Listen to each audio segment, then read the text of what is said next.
আলহামদুলিল্লাহি রাব্বিল আলামিন ওয়াসসালাতু ওয়াসসালামু আলা আশরাফিল আমবিয়াই ওয়াল মুরসালিন ওয়া আলা আলিহি ওয়া আসহাবিহি আজমাইন আম্মা বা'দ আউযু বিল্লাহি মিনাশ শাইতানির রাজীম বিসমিল্লাহির রহমানির রহিম ওয়াল ফাজরি ওয়া লায়ালিন আশর ওয়াশ শাফঈ ওয়াল ওয়াতর ওয়াল লাইলি ইযা ইয়াসর সাদাকাল্লাহুল আযীম।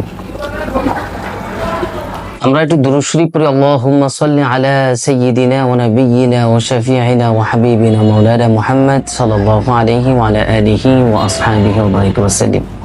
সম্মানিত হাজিরিন, আমরা আজকে এমন একটি মুহূর্তে, এমন একটি মাস আমাদের সামনে উপস্থিত হবে, যে মাসটি অত্যন্ত বরকতপূর্ণ একটি মাস, অত্যন্ত ফজিলতপূর্ণ একটি মাস, যে মাসে আল্লাহ রাব্বুল আলামিন সমস্ত ইবাদতগুলোকে একত্রিত করেছেন।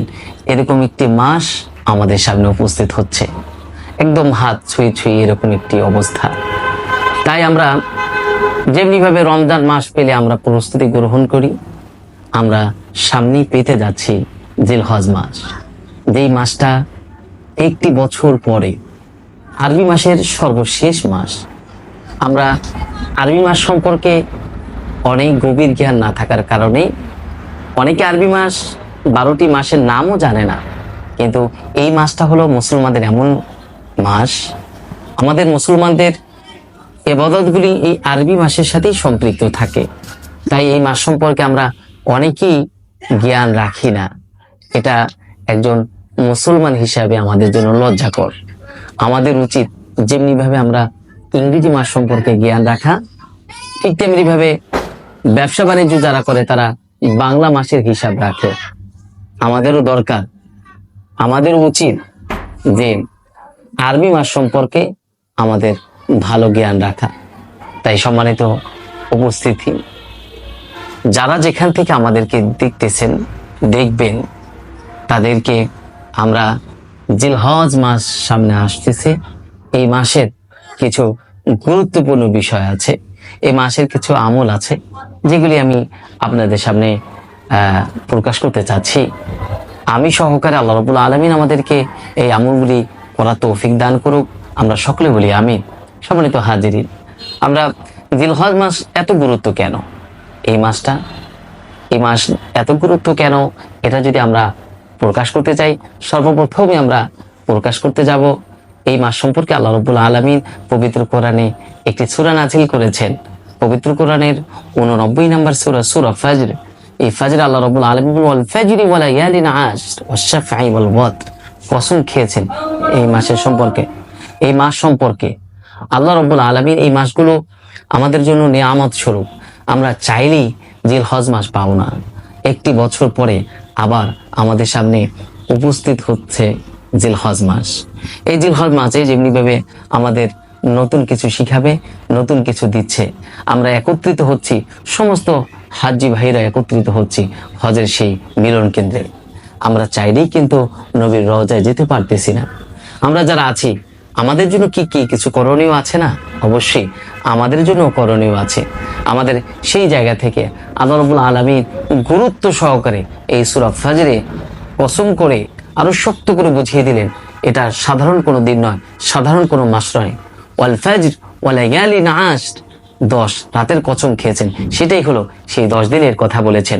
2 নম্বরে আমরা যদি চিন্তা করি, এই দশকে আল্লাহ রাব্বুল আলামিন কি বললেন? বান্দা, মৌলিক যতগুলি ইবাদত আছে, আমরা হজ, যাকাত, নামাজ, রোজা, যতগুলো ইবাদতই আমরা করি, এর ভিতরে আমাদেরকে গুরুত্ব বহন করে সমস্ত কটা ইবাদত। কিন্তু আমরা বছরের যে 12টি মাস, সেই 12টি মাসে কিন্তু আমরা একত্রিত হয়ে ইবাদত করতে পারি, কিন্তু হজ এটা মৌসুম না হলে আমরা পারি না। তাই এটা হজের একটি মৌসুম। সামনে সমস্ত হাজ্জি ভাই তারা হজে যাবেন, নবীর রওজা জিয়ারত করবেন। এটা আমাদের জন্য একটা কল্যাণকর এই মাসটি। সামনে এই যে জিলহজ মাস আসতেছে, হাজ্জি ভাই যারা আছেন তারা নবীর রওজায় যাবে, পবিত্র কাবা জিয়ারত করবেন। কত আনন্দময় একটা সময় তারা উপভোগ করবেন। আরবি মাসের অন্যতম একটি মাস হলো এই মাস, যা আরবি মাসের সর্বশেষ মাস, দামি মাস।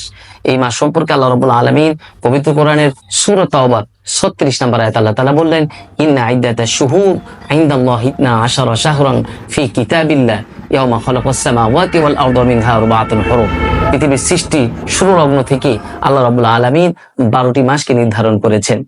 এই মাস সম্পর্কে আরো গুরুত্ব দিয়েছেন সূরা হজের 28 নম্বর আয়াত আল্লাহ রাব্বুল আলামিন বলেন, লিয়াশহাদু মানাফিআ লাহুম ওয়া ইয়াযকুরু ইসমাল্লাহি ফি আইয়ামিন মা'লুমাত আলা মা রাযাকাহুম মিন বাহিমাতিল আনাম। কতটা কল্যাণকর এই মাস। বছরের সকল দিন সকল মাস শ্রেষ্ঠ, কিন্তু আমাদেরকে মনে রাখতে হবে আরবি মাসটা এমন একটি মাস, এই মাসের জিলহজ মাসটা অন্যতম একটি মাস। শাওয়াল, জিলকদ, জিলহজ মাসগুলি অত্যন্ত গুরুত্ব বহন করে। আল্লাহ রাব্বুল আলামিন তো 4টি মাসের কথা গুরুত্ব দিয়ে বলেছেন, এর ভিতরে জিলকদ, জিলহজ অন্যতম একটি মাস। এই মাসগুলোকে আমরা গুরুত্ব দিতে হবে। এইপরে এই মাসের ভিতরে এসেছে 9 জিলহজ, যেখানে আরাফার ময়দানে সকলে দোয়া করবেন, আমরাও দোয়া করব, কিন্তু আমরা তো যেতে পারতেছি না। সেই জায়গা থেকে আমাদের দোয়াগুলি আরো বেশি থাকবে যে মালিক আমরা তো যেতে পারতেছি না, তুমি আমাদেরকে কবুল করে নাও, নবীর রওজা জিয়ারতে আমাদের জন্য কবুল করে নাও। এই মাস সম্পর্কে, এই মাসই আল্লাহ রাব্বুল আলামিন পবিত্র কোরআনের সূরা আনআমের 115 নম্বর আয়াত, যেখানে আল্লাহ রাব্বুল আলামিন বললেন, আল ইয়াউমা আকমালতু লাকুম দীনাকুম ওয়া আতমামতু আলাইকুম নি'মাতি ওয়া রাদিতু লাকুমুল ইসলাম দীনা। পরিপূর্ণ নিয়ামত দিয়ে ভরপুর করে দিয়েছেন আমাদেরকে, দিন পরিপূর্ণ নিয়ামত দিয়েছেন। আমাদেরকে বুঝতে হবে এই মাসটার গুরুত্ব কতটুকু। এই মাস হজের মাস। সামনে যে যারা হজে যাচ্ছে তারা তো নবীর রওজা জিয়ারত করবেন, হ্যাঁ, তারা পাবেন আল্লাহ রাব্বুল আলামিনের খাস কিছু সময়, যেখানে আল্লাহ রাব্বুল আলামিন বান্দার দোয়াকে কবুল করবেন। আমরা তো যেতে পারবো না, কিন্তু এই মাস তো আমরা পাবো, সময় তো আমরা পাবো। সেই সময়কে আমরা কতটা গুরুত্ব দিয়েছি।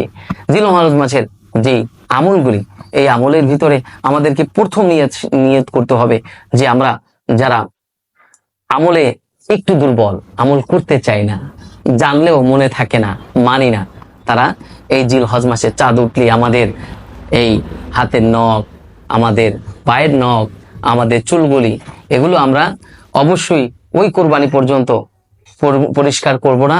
আমরা শরীরের অবাঞ্ছিত লোমগুলি এগুলো রেখে দেব, কোরবানি দিয়ে আমরা এগুলো পরিষ্কার করব। বান্দা এই আমল নামায় এটি কোরবানির সব পেয়ে যাবেন। এরপরে 9 তারিখে যখন সবাই তাকবীর বলবেন, আল্লাহু আকবার, আল্লাহু আকবার, লা ইলাহা ইল্লাল্লাহু, আল্লাহু আকবার, আল্লাহু আকবার, ওয়ালিল্লাহিল হামদ, তখন কিন্তু 9 তারিখ ফজর থেকে একদম 13 তারিখ আসর পর্যন্ত সমস্ত মসজিদে সব জায়গায় তাকবীরগুলি পড়বে। আমরাও ওই সময় মা বোনেরা যারা বাসায় তারাও এই তাকবীর পড়বেন। প্রত্যেক নামাজে আপনারা এই তাকবীর পড়বেন।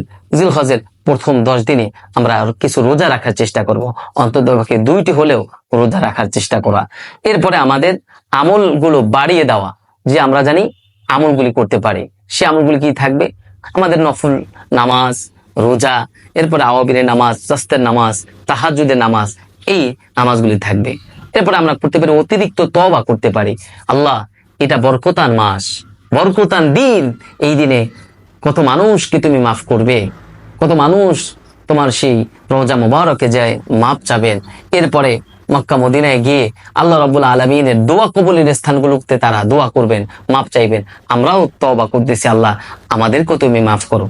বেশি বেশি আমরা কোরআন তেলাওয়াত করতে পারি এই মাসগুলোতে। এরপরে আল্লাহ রাব্বুল আলামিন বলেন, বান্দা তুমি যে কুরবানি করবে, কুরবানির ইতিহাস তো বড় ইতিহাস, আমরা ওদিকে যাব না।